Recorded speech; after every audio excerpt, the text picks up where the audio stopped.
Paper 181, Final Admonitions and Warnings. After the conclusion of the farewell discourse to the 11, Jesus visited informally with them and recounted many experiences which concerned them as a group and as individuals. At last it was beginning to dawn upon these Galileans that their friend and teacher was going to leave them, and their hope grasped at the promise that, after a little while, he would again be with them, but they were prone to forget that this return visit was also for a little while. Many of the apostles and the leading disciples really thought that this promise to return for a short season, the short interval between the resurrection and the ascension, indicated that Jesus was just going away for a brief visit with his Father, after which he would return to establish the kingdom. And such an interpretation of his teaching conformed both with their preconceived beliefs and with their ardent hopes. Since their lifelong beliefs and hopes of wish fulfillment were thus agreed, it was not difficult for them to find an interpretation of the Master's words which would justify their intense longings. After the farewell discourse had been discussed and had begun to settle down in their minds, Jesus again called the apostles to order and began the impartation of his final admonitions and warnings.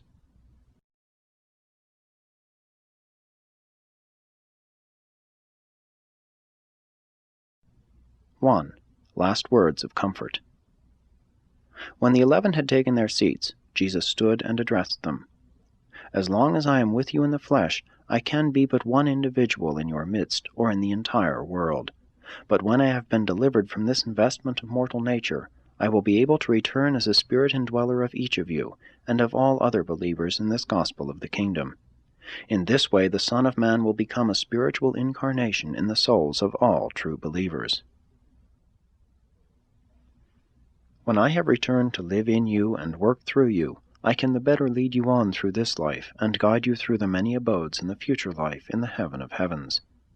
Life in the Father's eternal creation is not an endless rest of idleness and selfish ease, but rather a ceaseless progression in grace, truth, and glory. Each of the many, many stations in my Father's house is a stopping place, a life designed to prepare you for the next one ahead.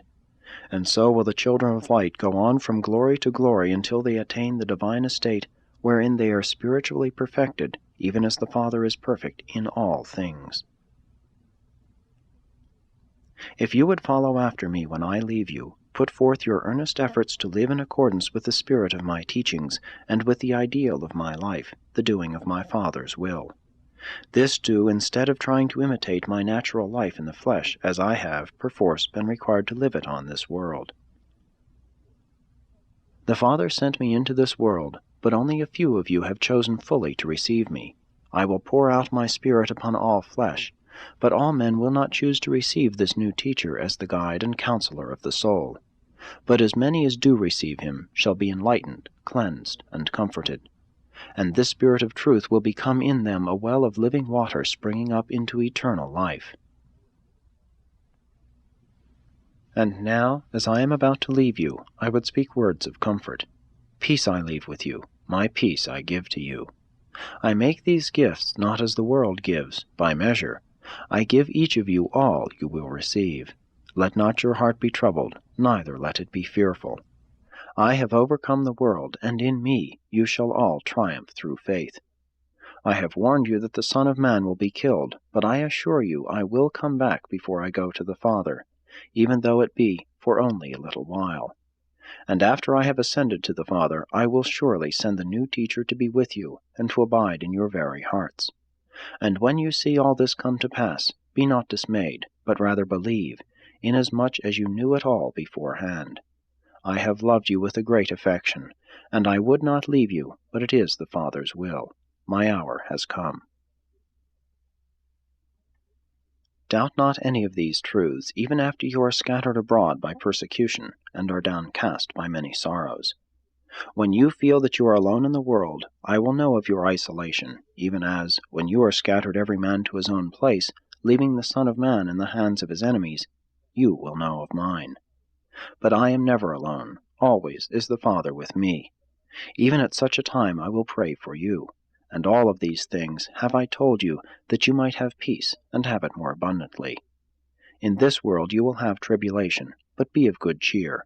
I have triumphed in the world, and shown you the way to eternal joy and everlasting service.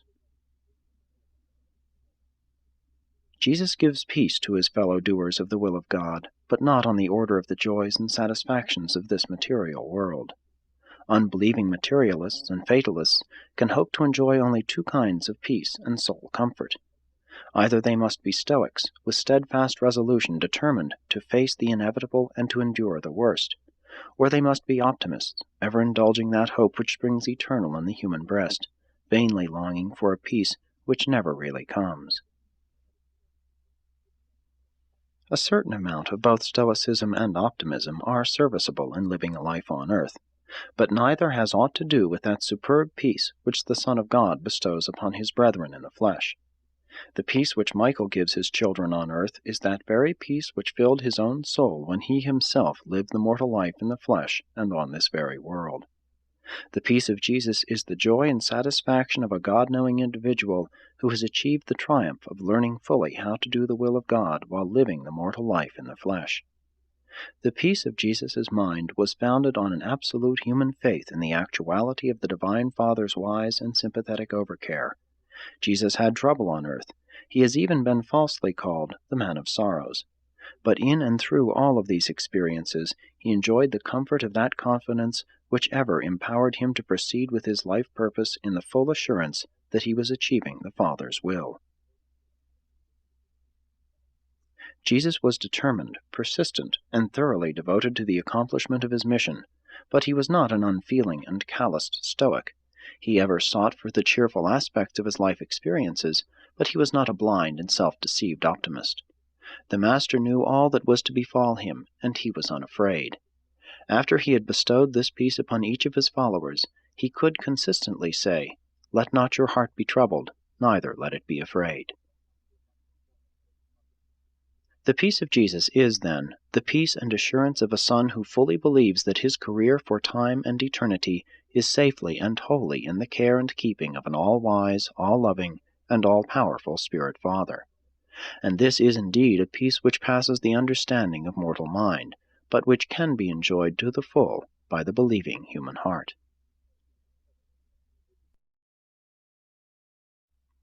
2. Farewell Personal Admonitions. The Master had finished giving his farewell instructions and imparting his final admonitions to the apostles as a group. He then addressed himself to saying goodbye individually and to giving each a word of personal advice, together with his parting blessing.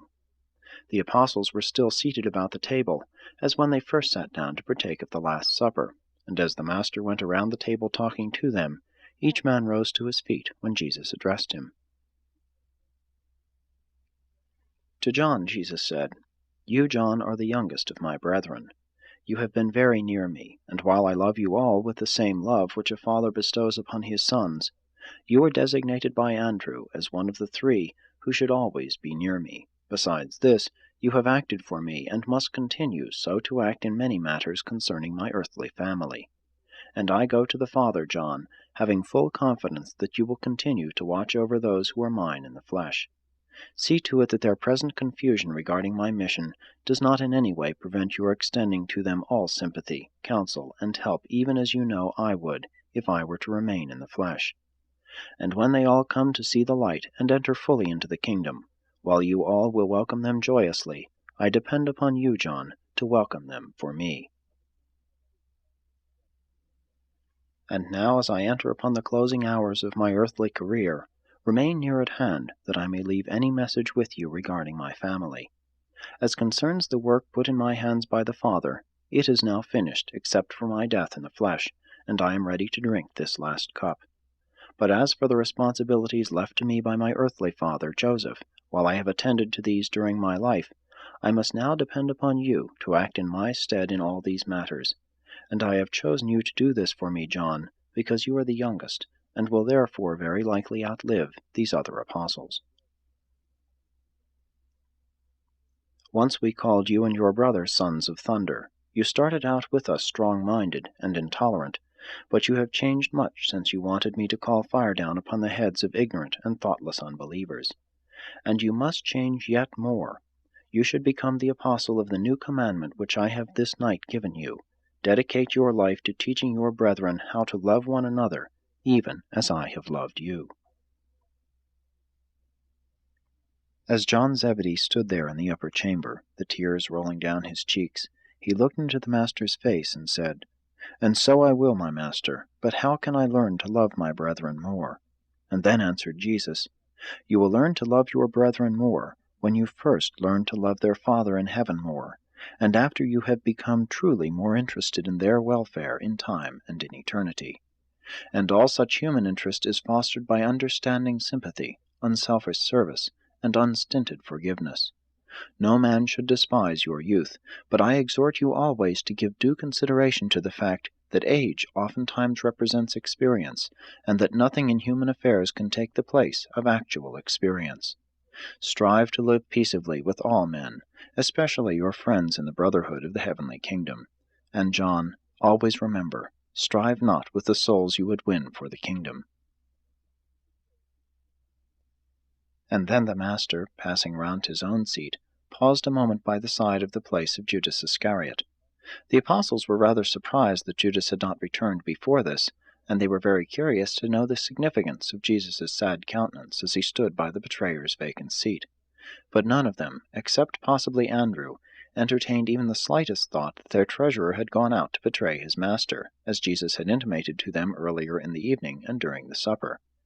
So much had been going on that, for the time being, they had quite forgotten about the Master's announcement that one of them would betray him. Jesus now went over to Simon Zelotes, who stood up and listened to this admonition. "You are a true son of Abraham, but what a time I have had trying to make you a son of this heavenly kingdom. I love you, and so do all of your brethren. I know that you love me, Simon, and that you also love the kingdom. But you are still set on making this kingdom come according to your liking. I know full well that you will eventually grasp the spiritual nature and meaning of my gospel, and that you will do valiant work in its proclamation, but I am distressed about what may happen to you when I depart. I would rejoice to know that you would not falter. I would be made happy if I could know that, after I go to the Father, you would not cease to be my apostle, and that you would acceptably deport yourself as an ambassador of the heavenly kingdom." Jesus had hardly ceased speaking to Simon Zelotes when the fiery patriot, drying his eyes, replied, "Master, have no fears for my loyalty. I have turned my back upon everything that I might dedicate my life to the establishment of your kingdom on earth, and I will not falter. I have survived every disappointment so far, and I will not forsake you." And then, laying his hand on Simon's shoulder, Jesus said, "It is indeed refreshing to hear you talk like that, especially at such a time as this. But, my good friend, you still do not know what you are talking about. Not for one moment would I doubt your loyalty, your devotion. I know you would not hesitate to go forth in battle and die for me, as all these others would," and they all nodded a vigorous approval. "But that will not be required of you. I have repeatedly told you that my kingdom is not of this world, and that my disciples will not fight to effect its establishment. I have told you this many times, Simon, but you refuse to face the truth. I am not concerned with your loyalty to me and to the kingdom, but what will you do when I go away, and you at last wake up to the realization that you have failed to grasp the meaning of my teaching, and that you must adjust your misconceptions to the reality of another and spiritual order of affairs in the kingdom?" Simon wanted to speak further, but Jesus raised his hand and, stopping him, went on to say, "None of my apostles are more sincere and honest at heart than you, but not one of them will be so upset and disheartened as you after my departure. In all of your discouragement my Spirit shall abide with you, and these your brethren will not forsake you. Do not forget what I have taught you regarding the relation of citizenship on earth to sonship in the Father's spiritual kingdom. Ponder well all that I have said to you about rendering to Caesar the things which are Caesar's, and to God that which is God's. Dedicate your life, Simon, to showing how acceptably mortal man may fulfill my injunction concerning the simultaneous recognition of temporal duty to civil powers and spiritual service in the brotherhood of the kingdom. If you will be taught by the Spirit of truth, never will there be conflict between the requirements of citizenship on earth and sonship in heaven, unless the temporal rulers presume to require of you the homage and worship which belong only to God." And now, Simon, when you do finally see all of this, and after you have shaken off your depression and have gone forth proclaiming this gospel in great power, never forget that I was with you even through all of your season of discouragement, and that I will go on with you to the very end. You shall always be my apostle, and after you become willing to see by the eye of the Spirit, and more fully to yield your will to the will of the Father in heaven, then will you return to labor as my ambassador, and no one shall take away from you the authority which I have conferred upon you, because of your slowness of comprehending the truths I have taught you. And so, Simon, once more I warn you that they who fight with the sword perish with the sword, while they who labor in the Spirit achieve life everlasting in the kingdom to come, with joy and peace in the kingdom which now is. And when the work given into your hands is finished on earth, you, Simon, shall sit down with me in my kingdom over there. You shall really see the kingdom you have longed for, but not in this life. Continue to believe in me and in that which I have revealed to you, and you shall receive the gift of eternal life. When Jesus had finished speaking to Simon Zelotes, he stepped over to Matthew Levi and said, "No longer will it devolve upon you to provide for the treasury of the apostolic group. Soon, very soon, you will all be scattered. You will not be permitted to enjoy the comforting and sustaining association of even one of your brethren. As you go onward preaching this gospel of the kingdom, you will have to find for yourselves new associates. I have sent you forth two and two during the times of your training, but now that I am leaving you, after you have recovered from the shock, you will go out alone and to the ends of the earth, proclaiming this good news, that faith-quickened mortals are the sons of God." Then spoke Matthew, "But, Master, who will send us, and how shall we know where to go? Will Andrew show us the way?" And Jesus answered, "No, Levi, Andrew will no longer direct you in the proclamation of the gospel. He will indeed continue as your friend and counselor until that day whereon the new teacher comes, and then shall the Spirit of truth lead each of you abroad to labor for the extension of the kingdom. Many changes have come over you since that day of the custom house, when you first set out to follow me, but many more must come before you will be able to see the vision of a brotherhood in which Gentile sits alongside Jew in fraternal association. But go on with your urge to win your Jewish brethren until you are fully satisfied, and then turn with power to the Gentiles. One thing you may be certain of, Levi, you have won the confidence and affection of your brethren. They all love you." And all 10 of them signified their acquiescence in the Master's words. "Levi, I know much about your anxieties, sacrifices, and labors to keep the treasury replenished, which your brethren do not know, and I am rejoiced that, though he who carried the bag is absent, the publican ambassador is here at my farewell gathering with the messengers of the kingdom. I pray that you may discern the meaning of my teaching with the eyes of the Spirit. And when the new teacher comes into your heart, follow on as he will lead you, and let your brethren see, even all the world, what the Father can do for a hated tax-gatherer who dared to follow the Son of Man and to believe the gospel of the kingdom. Even from the first, Levi, I loved you as I did these other Galileans. Knowing then so well that neither the Father nor the Son has respective persons, see to it that you make no such distinctions among those who become believers in the gospel through your ministry. And so, Matthew, dedicate your whole future life service to showing all men that God is no respecter of persons, that in the sight of God and in the fellowship of the kingdom all men are equal, all believers are the sons of God." Jesus then stepped over to James Zebedee, who stood in silence as the Master addressed him, saying, "James, when you and your younger brother once came to me seeking preferment in the honors of the kingdom, and I told you such honors were for the Father to bestow, I asked if you were able to drink my cup, and both of you answered that you were. Even if you were not then able, and if you are not now able, you will soon be prepared for such a service by the experience you are about to pass through. By such behavior you angered your brethren at that time. If they have not already fully forgiven you, they will when they see you drink my cup. Whether your ministry be long or short, possess your soul in patience.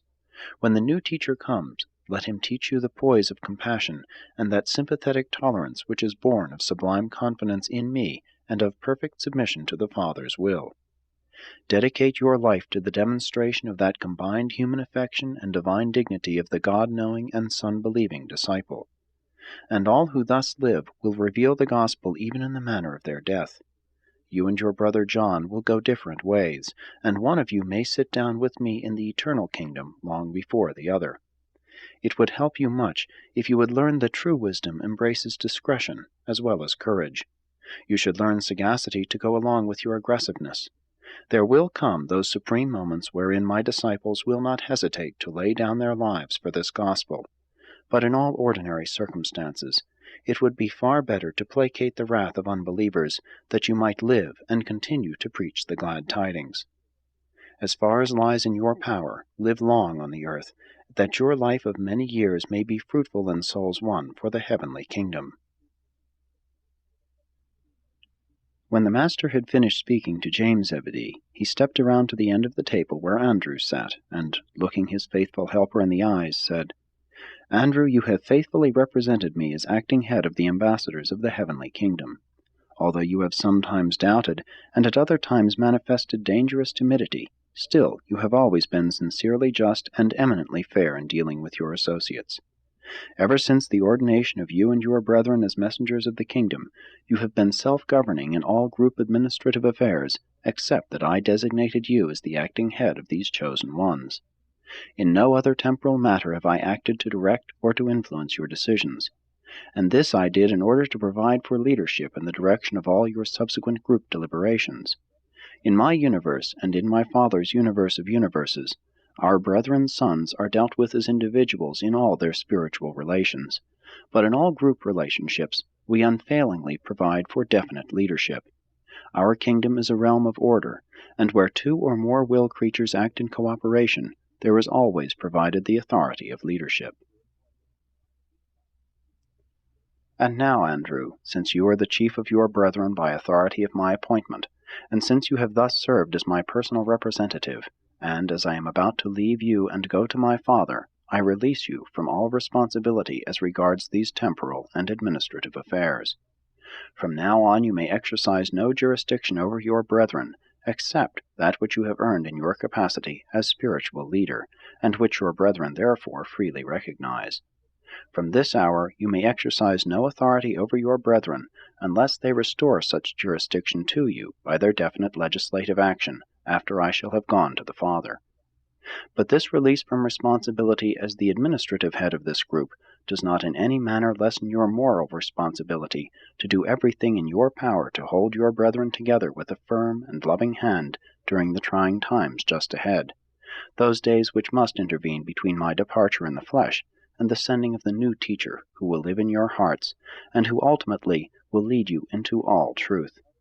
As I prepare to leave you, I would liberate you from all administrative responsibility which had its inception and authority in my presence as one among you. Henceforth I shall exercise only spiritual authority over you and among you.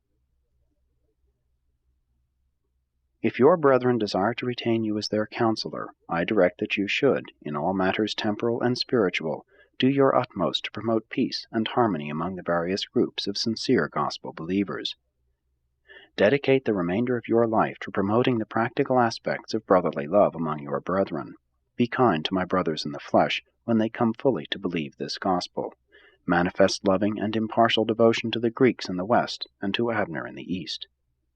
Although these my apostles are soon going to be scattered to the four corners of the earth, there to proclaim the good news of the salvation of sonship with God, you are to hold them together during the trying time just ahead, that season of intense testing, during which you must learn to believe this gospel without my personal presence, while you patiently await the arrival of the new teacher, the Spirit of truth. And so, Andrew, though it may not fall to you to do the great works as seen by men, be content to be the teacher and counselor of those who do such things. Go on with your work on earth to the end, and then shall you continue this ministry in the eternal kingdom. For have I not many times told you that I have other sheep, not of this flock? Jesus then went over to the Alphaeus twins, and, standing between them, said, My little children, you are one of the 3 groups of brothers who chose to follow after me. All 6 of you have done well to work in peace with your own flesh and blood, but none have done better than you. Hard times are just ahead of us. You may not understand all that will befall you and your brethren, but never doubt that you were once called to the work of the kingdom. For some time there will be no multitudes to manage, but do not become discouraged. When your life work is finished, I will receive you on high, where in glory you shall tell of your salvation to seraphic hosts and to multitudes of the high sons of God. Dedicate your lives to the enhancement of commonplace toil. Show all men on earth and the angels of heaven how cheerfully and courageously mortal man can, after having been called to work for a season in the special service of God, return to the labors of former days. If for the time being your work in the outward affairs of the kingdom should be completed, you should go back to your former labors with a new enlightenment of the experience of sonship with God, and with the exalted realization that, to him who is God-knowing, there is no such thing as common labor or secular toil. To you who have worked with me, all things have become sacred, and all earthly labor has become a service even to God the Father. And when you hear the news of the doings of your former apostolic associates, rejoice with them, and continue your daily work as those who wait upon God, and serve while they wait. You have been my apostles, and you always shall be, and I will remember you in the kingdom to come. And then Jesus went over to Philip, who, standing up, heard this message from his master. Philip, you have asked me many foolish questions, but I have done my utmost to answer every one. And now would I answer the last of such questionings which have arisen in your most honest but unspiritual mind. All the time I have been coming around toward you, have you been saying to yourself, what shall I ever do if the Master goes away and leaves us alone in the world? O you of little faith! And yet you have almost as much as many of your brethren. You have been a good steward, Philip. You failed us only a few times, and one of those failures we utilized to manifest the Father's glory. Your office of stewardship is about over. You must soon more fully do the work you were called to do, the preaching of this gospel of the kingdom. Philip, you have always wanted to be shown, and very soon shall you see great things. Far better that you should have seen all this by faith, but since you are sincere, even in your material sightedness, you will live to see my words fulfilled. And then, when you are blessed with spiritual vision, go forth to your work, dedicating your life to the cause of leading mankind to search for God, and to seek eternal realities with the eye of spiritual faith, and not with the eyes of the material mind. Remember, Philip, you have a great mission on earth, for the world is filled with those who look at life just as you have tended to. You have a great work to do, and when it is finished in faith, you shall come to me in my kingdom, and I will take great pleasure in showing you that which eye has not seen, ear heard, nor the mortal mind conceived. In the meantime, become as a little child in the kingdom of the Spirit, and permit me, as the Spirit of the new teacher, to lead you forward in the spiritual kingdom. In this way will I be able to do much for you, which I was not able to accomplish when I sojourned with you as a mortal of the realm. And always remember, Philip, he who has seen me has seen the Father. Then went the Master over to Nathanael. As Nathanael stood up, Jesus bade him be seated, and, sitting down by his side, said, Nathanael, you have learned to live above prejudice, and to practice increased tolerance since you became my apostle, but there is much more for you to learn. You have been a blessing to your fellows in that they have always been admonished by your consistent sincerity. When I have gone, it may be that your frankness will interfere with your getting along well with your brethren, both old and new. You should learn that the expression of even a good thought must be modulated in accordance with the intellectual status and spiritual development of the hearer. Sincerity is most serviceable in the work of the kingdom when it is wedded to discretion. If you would learn to work with your brethren, you might accomplish more permanent things. But if you find yourself going off in quest of those who think as you do, in that event, dedicate your life to proving that the God-knowing disciple can become a kingdom builder even when alone in the world, and wholly isolated from his fellow believers. I know you will be faithful to the end, and I will someday welcome you to the enlarged service of my kingdom on high. Then Nathanael spoke, asking Jesus this question. I have listened to your teaching ever since you first called me to the service of this kingdom, but I honestly cannot understand the full meaning of all you tell us. I do not know what to expect next, and I think most of my brethren are likewise perplexed, but they hesitate to confess their confusion. Can you help me?" Jesus, putting his hand on Nathanael's shoulder, said, "My friend, it is not strange that you should encounter perplexity in your attempt to grasp the meaning of my spiritual teachings, since you are so handicapped by your preconceptions of Jewish tradition, and so confused by your persistent tendency to interpret my gospel in accordance with the teachings of the scribes and Pharisees. I have taught you much by word of mouth, and I have lived my life among you. I have done all that can be done to enlighten your minds and liberate your souls, and what you have not been able to get from my teachings and my life, you must now prepare to acquire at the hand of that master of all teachers, actual experience. And in all of this new experience which now awaits you, I will go before you, and the Spirit of truth shall be with you. Fear not, that which you now fail to comprehend, the new teacher, when he is come, will reveal to you throughout the remainder of your life on earth, and on through your training in the eternal ages." And then the Master, turning to all of them, said, "Be not dismayed that you fail to grasp the full meaning of the gospel. You are but finite mortal men, and that which I have taught you is infinite, divine, and eternal. Be patient and of good courage, since you have the eternal ages before you in which to continue your progressive attainment of the experience of becoming perfect, even as your Father in paradise is perfect." And then Jesus went over to Thomas, who, standing up, heard him say, "Thomas, you have often lacked faith. However, when you have had your seasons with doubt, you have never lacked courage. I know well that the false prophets and spurious teachers will not deceive you. After I have gone, your brethren will the more appreciate your critical way of viewing new teachings. And when you are all scattered to the ends of the earth in the times to come, remember that you are still my ambassador. Dedicate your life to the great work of showing how the critical material mind of man can triumph over the inertia of intellectual doubting, when faced by the demonstration of the manifestation of living truth, as it operates in the experience of Spirit-born men and women who yield the fruits of the Spirit in their lives, and who love one another, even as I have loved you.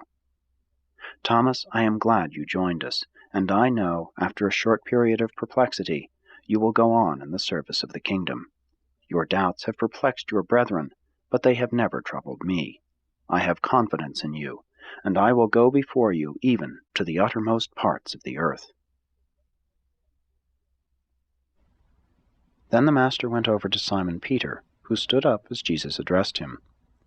"Peter, I know you love me, and that you will dedicate your life to the public proclamation of this gospel of the kingdom to Jew and Gentile. But I am distressed that your years of such close association with me have not done more to help you think before you speak. What experience must you pass through before you will learn to set a guard upon your lips? How much trouble have you made for us by your thoughtless speaking, by your presumptuous self-confidence? And you are destined to make much more trouble for yourself if you do not master this frailty. You know that your brethren love you in spite of this weakness, and you should also understand that this shortcoming in no way impairs my affection for you, but it lessens your usefulness and never ceases to make trouble for you. But you will undoubtedly receive great help from the experience you will pass through this very night. And what I now say to you, Simon Peter, I likewise say to all your brethren here assembled. This night you will all be in great danger of stumbling over me. You know it is written, the shepherd will be smitten, and the sheep will be scattered abroad. When I am absent, there is great danger that some of you will succumb to doubts and stumble because of what befalls me. But I promise you now that I will come back to you for a little while, and that I will then go before you into Galilee." Then said Peter, placing his hand on Jesus' shoulder, "No matter if all my brethren should succumb to doubts because of you, I promise that I will not stumble over anything you may do. I will go with you and, if need be, die for you." As Peter stood there before his Master, all a-tremble with intense emotion and overflowing with genuine love for him, Jesus looked straight into his moistened eyes as he said, "Peter, verily, verily I say to you, this night the cock will not crow until you have denied me 3 or 4 times. And thus what you have failed to learn from peaceful association with me, you will learn through much trouble and many sorrows.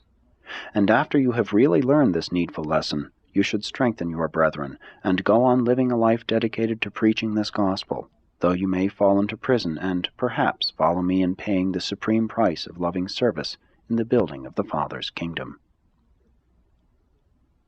But remember my promise. When I am raised up, I will tarry with you for a season before I go to the Father. And even this night will I make supplication to the Father that he strengthen each of you for that which you must now so soon pass through. I love you all with the love wherewith the Father loves me, and therefore should you henceforth love one another, even as I have loved you. And then, when they had sung a hymn, they departed for the camp on the Mount of Olives.